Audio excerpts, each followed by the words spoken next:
Hello बच्चों, तो आज हम लेके आए हैं अनुवांशिकी के चैप्टर से आपको जो महत्वपूर्ण प्रश्न है जो आपको पूछे जाते हैं बायो में। ठीक है, तो उन्हीं को आज हम प्रश्न लेके आया हूँ, बताता हूँ।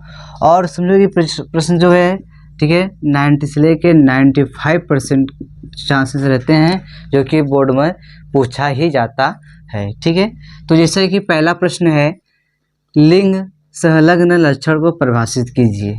ठीक है, यह आपका अनुवांशिक की अंशा गति से लिया गया है।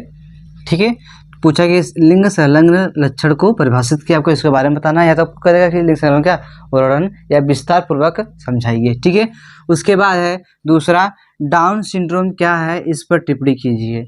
मतलब कि डाउन सिंड्रोम जो रोग है यह किसके कारण होता है, मतलब किस गुणसूत्र की कमी के कारण होता है, आपको ये महत्व को बताना होता है। ठीक है, डाउन सिंड्रोम हो गया। टर्नर सिंड्रोम होता है, वो भी गुणसूत्र की कमी के ही कारण ही होता है। वो क्यों होता है, किस गुण में कमी हो जाने के, या गुणसूत्र का जो क्रोमोसोम बढ़ जाए या घट जाता है।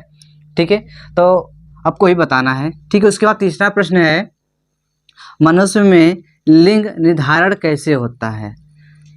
ठीक है, मनुष्य में लिंग निर्धारण कैसे होता है, आपको मैं बता दूं।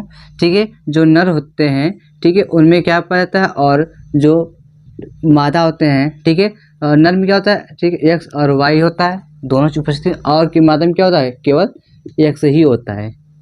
ठीक है, तो आप कह सकते हैं जो नर में जो पाया जाता है 23वां गुणसूत्र, यही क्या करता है, आपका लिंग का निर्धारण करता है। कौन सा 23वां गुणसूत्र। ठीक है, तो उसके बाद है चौथा प्रश्न, एक युग्मजी व द्वियुग्मजी में अंतर बताइए। ठीक है, एक युग्मक या द्वियुग्मक में अंतर आपको ये पूछता ही है। ठीक है, बस इसके बारे में बताना है। फिर इसके बाद बताना है, पांचवा प्रश्न है कि एक संकर क्रॉस का प्रयोग करते हुए प्रभाविता का नियम की व्याख्या कीजिए। जो मेंडल ने 3 नियम दिए थे ना, एक तो था प्रभाविता का नियम था, एक क्या था, स्वतंत्र, ठीक है, अपव्यूहन का नियम था। ठीक है, एक और क्या था, आप लोग कमेंट कर जरूर बताइएगा। ठीक है, तो आप क्या है, इसका क्रॉस कराते हुए और प्रभाविता का क्या आपको नियम बताना है। ठीक है, उसके बाद छठवां प्रश्न है कि जीन उत्परिवर्तन क्या है, इस पर टिप्पणी कीजिए। मतलब कि जीन उत्परिवर्तन क्या है, पहले सबसे पहले आपको समझाना, जीन तो सबको पता है कि जीन क्या होता है, लेकिन उससे पहले आपको पता करना कि उत्परिवर्तन क्या होता है। ठीक है, उत्परिवर्तन अगर पता है तो आप लोग क्या कर लोगे, उसको आसानी से ठीक है, क्या आपको याद हो जाएगा कि जीन उत्परिवर्तन क्या होता है। ठीक है, उसके बाद है ये प्रश्न, मतलब कि क्या अनुवांशिकी से तो नहीं है, लेकिन क्या आपको सामान्य रोग से प्रश्न इसमें एक ऐड कर दिए जो पूछा जाता है।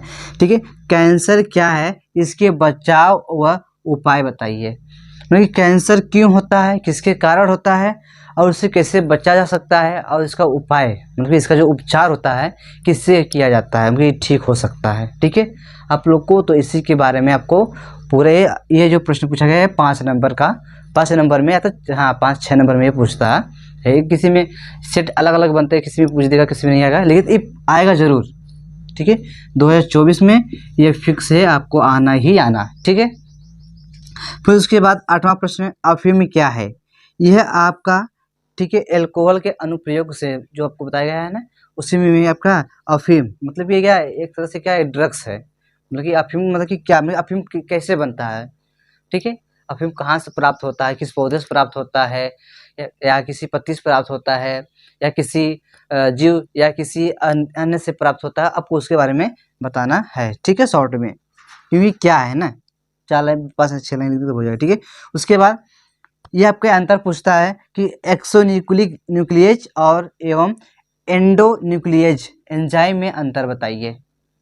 ठीक है, एक्सोन्यूक्लियेज व एंडोन्यूक्लियेज एंजाइम में अंतर बताइए। ठीक है, ये आपको पूछता है, ये भी लगभग मान चलिए कि 96% 97% मान लो, ये 97% मान लो कि ये आपको आएगा ही आएगा, किसी किसी ने सेट पेपर में जरूर आएगा। ठीक है, उसके बाद, ठीक है, एक छोटा सा प्रश्न है, आपको 1 नंबर या 2 नंबर पूछेगा कि EMTP क्या है तथा, ठीक है, ZIFT मतलब इसको जिप्ट बोलते हैं का पूरा नाम लिखना है। ठीक है, आप लोग कमेंट में जरूर लिखिएगा कि EMTP का पूरा नाम क्या है, और ठीक है, जिप्ट का पूरा नाम क्या है। अगर जो दोनों का नाम अगर जो लिख लेगा वह बताएगा कि IUT का पूरा नाम क्या है। ठीक है, नहीं हाँ सही, इसको या तो आपको बताना है IUD का पूरा नाम क्या है, ठीक है। अगर इन दोनों में से आप लोग कोई भी कमेंट करके लिखता है तो अब इसके बाद ठीक है, तो आप लोग इसका भी नाम बता देंगे कि IUD क्या है और IUD क्या है, ठीक है।